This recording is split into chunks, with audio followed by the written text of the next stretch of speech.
Shri T A Mujeeb Rahman ഇവിടെ പക്ഷേ മന്ത്രിയുടെ ഈ പ്രസ് റിലീസ് വായിച്ചു നോക്കുമ്പോൾ ഈ ഹിജാബിന്റെ നിറവും ഡിസൈനും തീരുമാനിക്കാം സ്കൂളിന് എന്നുള്ള കാര്യവും പറയുന്നുണ്ട്.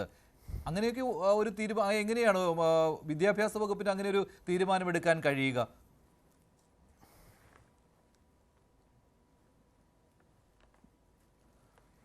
ഈ പള്ളുരുത്തിയിലെ സ്കൂളുമായി ബന്ധപ്പെട്ടുകൊണ്ടുള്ള വിവാദം ഉയർന്നു വന്നിട്ടുള്ളത്, അവിടെ പഠിക്കുന്ന ഒരു കുട്ടി അവരുടെ മത ആചാരമനുസരിച്ചുകൊണ്ട് അവളുടെ തലമറക്കാൻ തയ്യാറായി ആ സ്കൂളിലേക്ക് തട്ടനിട്ടുകൊണ്ട് ഹിജാബിട്ടുകൊണ്ട് വന്നു എന്നുള്ളതായിരുന്നു ഈ വിവാദം തുടങ്ങാൻ ചാനലുകൾ ചർച്ചയ്ക്കെടുക്കുവാനും അതേപോലെ തന്നെ ജനപ്രതിനിധികളും ബാക്കിയുള്ള പൊതുപ്രവർത്തകർക്ക് ഈ വിഷയത്തിൽ ഇടപെടാനുണ്ടായിട്ടുള്ള സാഹചര്യം. ഇന്ന് ഉച്ചയോടുകൂടി അതുമായി ബന്ധപ്പെട്ടുകൊണ്ട് ആ വ്യക്തിക്ക് രാജ്യത്തെ ഭരണഘടന അനുസരിച്ചുകൊണ്ട് ഹിജാബ് ഇട്ടുകൊണ്ട് പോകാനുള്ള അവകാശം നൽകുന്നത് പോലെ ആ വ്യക്തിക്ക് ഹിജാബ് ഇടാതെ പോകാനുമുള്ള സ്വാതന്ത്ര്യമുണ്ട്.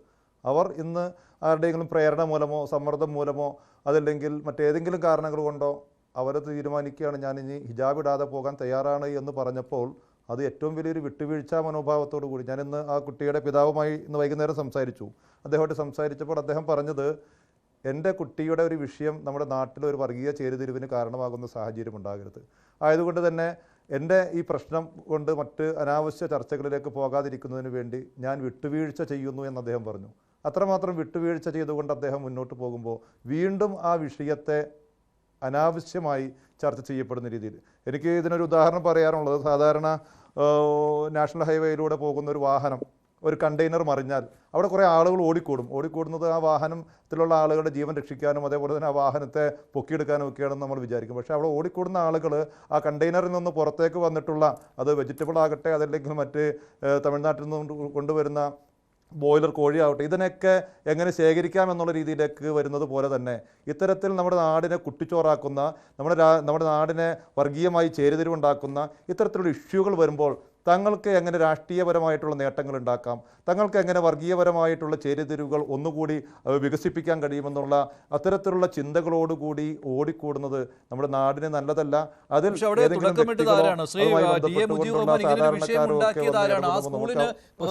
പോലും പറ്റാത്ത രീതിയിൽ ഇപ്പോൾ അദ്ദേഹം വിട്ടുവീഴ്ച ചെയ്തു കുട്ടിയുടെ രക്ഷിതാവ്. പക്ഷേ ആ സ്കൂളിന് പ്രവർത്തിക്കാൻ പോലും പറ്റാത്ത രീതിയിൽ പുറത്തു നിന്നുള്ള ആളുകളെ അവിടെ കൊണ്ടുവന്ന് ഇങ്ങനെ ഒരു വിഷയം ഉണ്ടാക്കിയത് കൊണ്ടല്ലേ ഈ സ്കൂൾ അടച്ചിടേണ്ടി വന്നത് 2 ദിവസം. അതുകൊണ്ടല്ലേ ഇത് വലിയ ചർച്ചയായത്.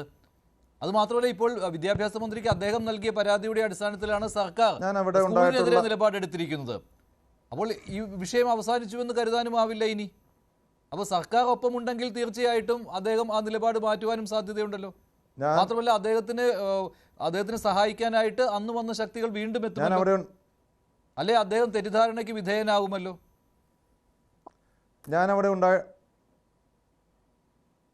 സംസാരിച്ചോട്ടെ, പറഞ്ഞോളൂ. ഞാനവിടെ ഉണ്ടായിട്ടുള്ള വിഷയങ്ങളെ കൂടുതൽ ന്യായീകരിക്കുവാനോ അതല്ലെങ്കിൽ ആ സംഭവവികാസങ്ങളെ കുറിച്ച് സൂചിപ്പിക്കാനോ ഉദ്ദേശിക്കുന്നില്ല. അവിടെ നമ്മുടെ ഒരു നാട്ടിൽ ഒരു വിഷയം ഉണ്ടായിക്കഴിഞ്ഞാൽ അവിടെ സംസാരിച്ച കന്യാസ്ത്രീകൾ തന്നെ സംസാരിക്കുന്നുണ്ട്.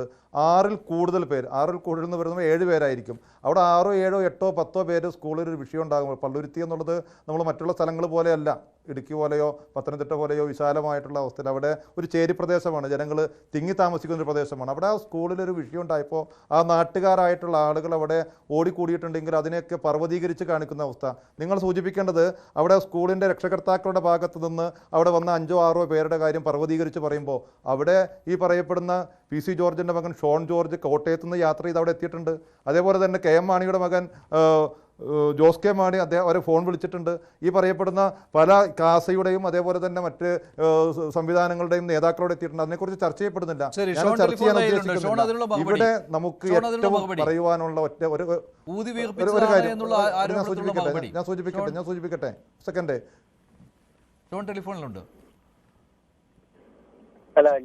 ഉയർപ്പിച്ചതാണെന്ന് ആങ്കർ തന്നെയാണ് പറഞ്ഞത്. അവിടെ മറ്റ് പുറത്തു നിന്നുള്ള ശക്തികൾ അവിടെ എത്തിയെന്ന് ആങ്കറാണ് സൂചിപ്പിച്ചിട്ടുള്ളത്, ഞാനല്ല. അത് ഷോൺ ജോർജ് എത്തിയതിന്റെ വിശദീകരണം ഞാൻ സ്വാഭാവികമായിട്ട് എനിക്ക് പറയണമല്ലോ. ഞങ്ങള് അവിടെ ആ സ്കൂളിന്റെ ലെറ്റർ പാഡിൽ മാനസിക സമ്മർദ്ദവും ഭീഷണിയും തുടർന്ന് ഞങ്ങൾ 2 ദിവസത്തിന് സ്കൂൾ അടച്ചിടുകയാണെന്ന് പറഞ്ഞതിന്റെ 2ാമത്തെ ദിവസമാണ് ഞാൻ അവിടെ എത്തിയത്. ഞാൻ അവിടെ എത്തിയതാണ് കുഴപ്പം. നിങ്ങൾ വളരെ മനഃപൂർവ്വമായി ആ മാതാപിതാക്കളുടെ കൂടെ എത്തിയ 6 പേർ, ആ 6 പേരുടെ രാഷ്ട്രീയം എന്താ നിങ്ങൾ പറയാത്തെ?